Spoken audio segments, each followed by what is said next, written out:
I tell you something, brother. In this video, we're going to be talking about what kind of GM am I. Because I'm Underwood, and I'm going to snap your spine and stick both halves up your ass. And if you don't get that joke, you need to check out Clack, Click, Bang's response to my video, Is Gaming Geeky? Where he impersonates me, and now I have impersonated him impersonating me, or his impersonation of the WrestleManiac or whatever it was. It's quite funny. I got a great laugh out of that. And I'm going to be doing a response to the Earl of RPGs, his gentlemanliness, his highness and grace, the clacky one himself. And we're going to be talking about what kind of GM am I. And I encourage the rest of you to give him video responses. Do it. Okay, and that's very much the kind of GM I will cut up, have a great time, laugh, joke with my friends. We just, clown each other mercilessly until the game starts, and then I am dead serious. I try to be very serious. I try to bring a lot of texture and tone and mood into the game. I'm a game master with a tremendous amount of endurance, man. Wake me up, let me give about an hour and a half of being awake, and I can run a game for the rest of the day.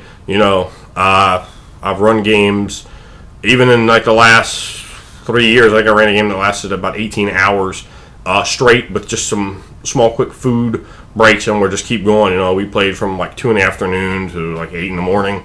And I prefer long games. I don't like to sit down for 5 hours. That has no interest to me because my thought process is really getting going, really percolating, because it's like 1:07 in the morning right here, and my mind is just getting ready to go to the good part of my creativity and dig deeply down into that well and bring up that sweet nectar and splash it around on the players' faces.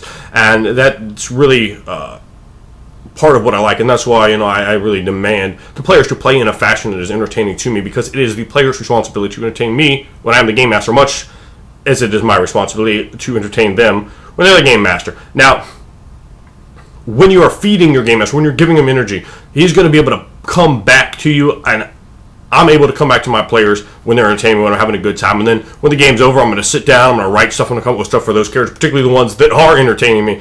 If you're on the sidelines, man, if you're boring me, if you're having horrible scenes, I'm going to sit down and keep pulling you around. I might a little bit. I might keep trying a little bit. I might try to do a few things to pull you out of being a wallflower. I'm not going to be completely lacking of compassion, but it's not really my strong suit either. And if these two guys were here entertaining me, I play the hot hand, and I tell people that you can be my friend for 30 years. If you're sucking, I'm not favoritising you. I play utter, complete, total favorites. I play favorites to the people who are entertaining me, and that's the people I'm going to keep going to. It doesn't mean I'm giving them, extra magic items or anything like that.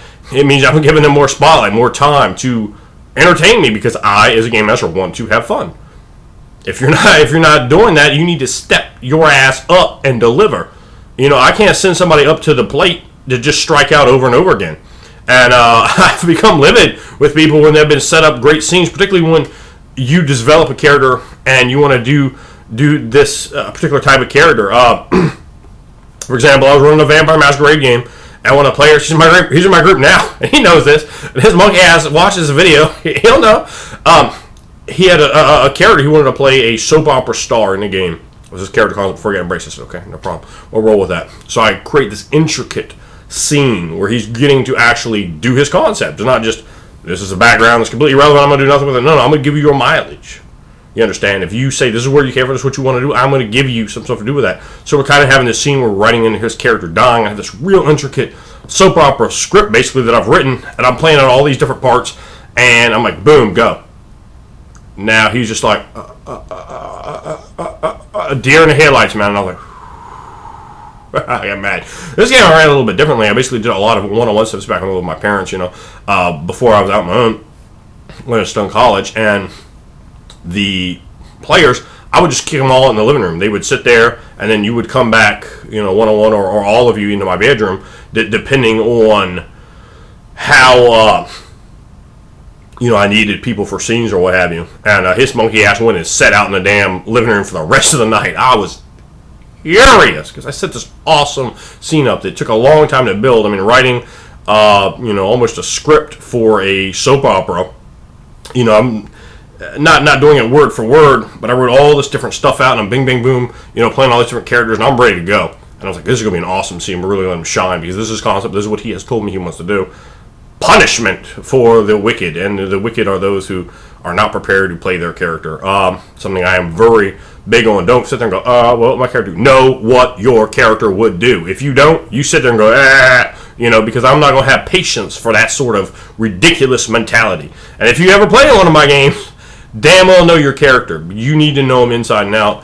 Because I want to know your character inside and out. Because I want to grab a hold of your character and be able to bring him, be able to transform him, be able to help him become dynamic and interesting and slowly work the character. And a character is not yours. And that's really a big important thing for people to understand. The character is a joint venture between you and the game master to a very small extent. The other players, they all have ownership in your character as well, because there's pieces and bits being changed. And as a game master, I like to tinker and examine players. I like to add temptation. I really love running temptation storylines, particularly if you're a good aligned character, man. Oh, all kinds of bad stuff might be dangled ahead of you. And you can, go okay. But, you really have to make your characters real, because I really engage in the visceral. I engage all 5 senses when I'm playing. We pass time. We try to make the game real. I try to portray my NPCs real, the female characters. I try to portray romances and families and building a future for yourself and achieving your goals. But at the same time, those slips and those falls, and do you fall too far to ever be able to come back? And I have run those sort of seduction angles, the seduction of darkness with characters before, and those are quite fascinating. Whether you're using a devil to manipulate them, or you're using a first level commoner with maybe a good charisma score and some manipulative capacities or money or whatever it is.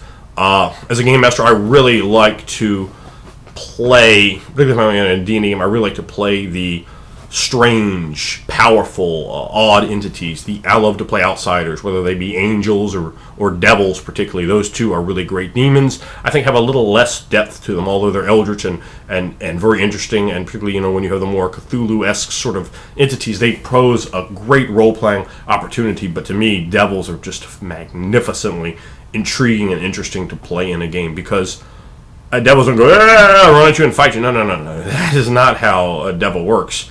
Almost, physical stats are almost completely irrelevant for devils. They corrupt, seduce, bring you along, make deals with you, give you that deal that you kind of have to take, because that's the key. Or maybe you fight against it, and then you have those other repercussions. It can be very interesting. I like to play gods and bring them into, not sometimes directly face to face. I had Cyric show up my Forgotten Realms game, and Cyric showed up, and I spoke with the player. There was some seduction, and he did fall, much like his sister before. Yes, it was a bit of an interest, and the player the whole time doesn't really know that he's talking with Cyric. After fighting against Cyric for all this span of time, finally getting to killing a sister who had killed lots of people, the family, the Omnians, and this whole Cyric cult, and then Cyric being crazy, and Cyric is crazy. He's great. I love role-playing Cyric. And until I started, the first time I played him, but I use him a lot with this character. Cyric's just, a nutball, and the most likely god to show up and interact in the Forgotten Realms. So I'm just sitting there, I did the whole voice, and he brings a guy over, and finally it dawns on the player in character. He's like, this is Cyric talking to me, and he doesn't quite go to say, well, you're Cyric. He's like, oh no. There's yes. I just put my arm around him and just walked away, kind of like, well, you're pretty much done. You're pretty much toasty here, because that's the real bad guy. But playing those sort of interesting roles that are very challenging, and this one in Game Masters, when I see people play this, they just very harshly, because they really need to be done excellently to bring forth this strange alien personification of immense power, of a pure personification of something, whether, that's really kind of like about outsiders or fey creatures, as sort of a perfect personification of one particular aspect, whether it's beauty or maybe the enchanting smell of a rose, the chill of wind, war, destruction, and really heighten that thing out, and then leave them almost innocent in other ways, because when you take those stark contrasts together of supremacy and ignorance and combine them, it really adds a lot of interest. I like to always make sure my high-level NPCs know, I'm like, I know everything. I was standing around and be like, well, your character actually does more knowledge nature than he does. Just like maybe, like you ask the guy if it's a know-it-all type character, start giving you like incorrect information. Like, wait a minute, you just told me everything in the world about magic, and that was all right, but that's not the right kind of flower over here. And if the character has, so it gives you a great sense when a character has it, or conversely, if he's not the know-it-all type, he's like, oh, I'm not sure. And they're like, oh, you don't know that? You just told us everything about this. Well, yes, because the character's 20 ranks of that, but he's got one of this or none, and he knows less than you do. So it could really be very interesting, and that's really a good point when you're playing high-powered NPCs. They don't know everything, and when you get that, when you orchestrate it, and I'm big on orchestrating. We're going to manipulate in the game to, watching what the players are doing, and then placing things here to let them sort of come around to them. So when they organically sort of unearth them, they'll really, get a big impact out of that, because you're paying attention to them and seeing where they're coming around. But also a lot of things I like to let players, if you miss it, you just miss it. You miss it. The coolest thing in my game, if it was contingent upon you doing something, you're just going to miss it if you didn't do it. I'm not going to force very much in there. I like to have huge overarching plots, but more than one of them, multiple plots, maybe like 7 of them, and things that will happen regardless of what you do. Because I do not like players to go, hey, everything hinges on me. I don't like that style of play. I do not like it. Because it just seems unrealistic to me. I want to have things that you cannot control or do anything about. I want to have things that you might be able to do the slightest amount about, and I want to have things that you're going to have to do something about. And in doing whatever choices you make, they begin to change the world around you. I like to have a living world. When you come back to a place, you're going to see, the farmer has, it's a new cycle of crops. I keep track of days, of months, of years, of moon cycles. I keep track of these things. I keep track of what sort of entities are in the area and the relationships you're building, how these things come to fruition. When I build NPCs, I build them with families, with ambitions, with ideas and desires. I build them in that fashion. As a game master, I'm very tyrannical. What I am tyrannical about, you will do, or we will have a problem. You will get shouted out. You will get thrown out. I don't put up with certain things. However, I'm also extremely flexible and easy. If a player that I know, wants to, it's like, well, my concept is this and that. I'm all about concept. I'm all about the form over the function. I will sit down and spend 5 hours building a perfect, from scratch class for you. If what you want, it doesn't really fit into classes very well, I'll change and alter things. I'll let you use feats out of the AEG Orange Feats book or Ultimate Mongoose Feats or something else, as long as it's not, I pulled it offline, because, I go on our website and write, it gives me plus 25 to damage. It's a pretty overpowered feat. But I don't care if feats are a little overpowered, or, you want to have this or that. I allow in a game like that for like one player to play something that's a little odd. Like if one person want to play a lizard man. But I think a game where like 6 oddball reject characters, I think those are stupid as fuck. I've seen them. I've never, ever seen one that didn't utterly and totally suck. They seem to be like sort of the bastion of just terrible gaming. It's like, I'm a giant rock man. I'm the Tarrasque with man-like intelligence. It just, you just want to be like, come on, dude. I mean, what do you guys, like an episode of Aqua Teen Hunger Force or a venturing party, I would not watch that. I would turn the TV show off. And that is really the big litmus test for me as a game master. Would I watch that? Would I invest in that? Would I keep coming back to that? If the answer is no, then there's a problem. I use soliloquies. I use theme music for characters. I use lots of music in my game. I use pictures. I have maybe 3,000 different pictures from my D&D game, and that's probably a low number. Very conservative to say 3,000, and many of them have names and all sorts of information. For my D&D games, I think I'm looking up over here. It looks like I have about 15 to 20 notebooks full of stuff, and most of my stuff is on computer. I have tons and tons of notepads with information. I'm meticulous. I do a tremendous amount of work. You have to, in my estimation, you're going to run a campaign for a year, you better put 100 hours of work into the game before you can start talking with the players. I like to have characters made 6 months to a year ahead of time and plan everything out meticulously.